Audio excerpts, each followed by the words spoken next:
चलें अब हम देखते हैं, मैंने एक्सप्लेन करना शुरू किया था कि यूनिट सिस्टम क्या होता है। सही है, हम रोज़मर्रा ज़िंदगी में बहुत सारी यूनिट इस्तेमाल करते हैं। जैसे मैंने मिसाल दी है 4 किलोग्राम, किलोग्राम से मुझे पता चलेगा मास चाहिए। 4 मीटर, इससे मुझे पता चलेगा लेंथ की बात हो रही है। 4 सेकंड, इससे मुझे पता चलेगा टाइम की बात हो रही है। ठीक है, ठीक है। तो यूनिट इंपॉर्टेंट है ज़िंदगी में। जब आप सौदा साल खरीदने जाते हैं किलोग्राम में बात करते हैं, कपड़े बिजली की तार खरीदने जाते हैं तो मीटर में बात करते हैं। किसी को वक्त देना होता है 1 दिन बाद 2 दिन बाद, ये भी वक्त की क्या है, यूनिट्स हैं। ठीक है। तो आप बेस और फंडामेंटल यूनिट्स को मिला के यूनिट सिस्टम बनता है। 1960 से पहले दुनिया में 3 यूनिट सिस्टम चलते थे। कितने यूनिट सिस्टम चलते थे? 3। पहले का नाम था MKS। M निकला है मीटर से, K निकला है किलोग्राम से, और S निकला है सेकंड से। यहाँ C निकला है सेंटीमीटर से, G निकला है ग्राम से, और अगेन सेकंड निकला, S निकला है सेकंड से। F निकला है यहाँ फुट से, P निकला है पाउंड से, और S निकला है सेकंड से। अभी मैंने आपको समझाया भी बड़ी तफसील में। मीटर किस चीज़ की यूनिट है? लेंथ की। तो ये किस चीज़ की यूनिट है? किलोग्राम किस चीज़ की यूनिट है? मास की। सेकंड किस चीज़ की यूनिट है? टाइम की।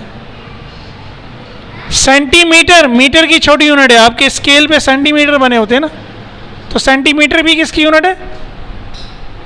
लेंथ की है, लेकिन लेंथ की छोटी यूनिट। 1 मीटर इतना बड़ा होता है, सेंटीमीटर इतना छोटा होता है, तो ये छोटी यूनिट है, लेकिन है ये भी लेंथ की। ग्राम किसकी यूनिट है? ये भी मास की यूनिट है, लेकिन छोटी यूनिट है। कभी कभी हमें ज़्यादा चीज़ नहीं चाहिए होती तो हम किलोग्राम नहीं बोलते। अगेन 1 किलोग्राम में 1000 ग्राम होते हैं। तो अगर मुझे 1 किलोग्राम चीज़ नहीं चाहिए है, कम चाहिए, तो मैं किस में नाम लूँगा? ग्राम में। और सेकंड तो अगेन टाइम की यूनिट है। फिर फुट, फुट भी हम लेंथ के लिए यूज़ करते हैं ना।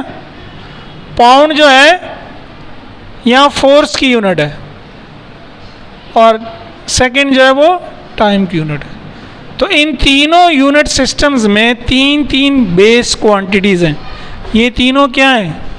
क्वांटिटीज़। और ये तीनों क्या हैं? इनकी यूनिट्स हैं। इनके यूनिट के नाम पे सिस्टम का नाम रखा गया। M के सिस्टम से मुराद है मीटर, किलोग्राम, सेकंड। बोले मेरे साथ, मीटर, किलोग्राम, सेकंड। और CGS से क्या मुराद है? सेंटीमीटर, ग्राम, सेकंड। FPS से क्या मुराद है? Foot, pound, second. ये पहले दोनों सिस्टम में तो सेम है।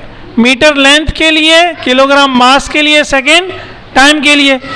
सेंटीमीटर लेंथ के लिए, ग्राम मास के लिए, और सॉरी यहाँ मैंने ग्राम लिख दिया, ये मास है ना। ग्राम मास के लिए और सेकंड टाइम के लिए। तीसरे वाले में ये फ़र्क कर दिया, अगेन लेंथ के लिए तो फुट हो गया, टाइम के लिए सेकंड हो गया, लेकिन फोर्स के लिए पाउंड हो गया। और ये रोज़मर्रा ज़िंदगी में हम यूज़ करते हैं।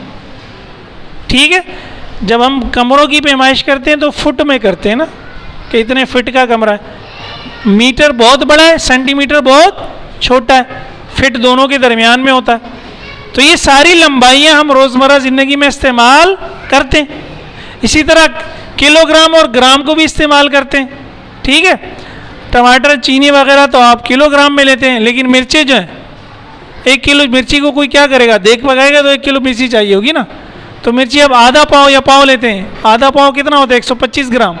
पाव कितना होता है? 250 ग्राम। ठीक है ना।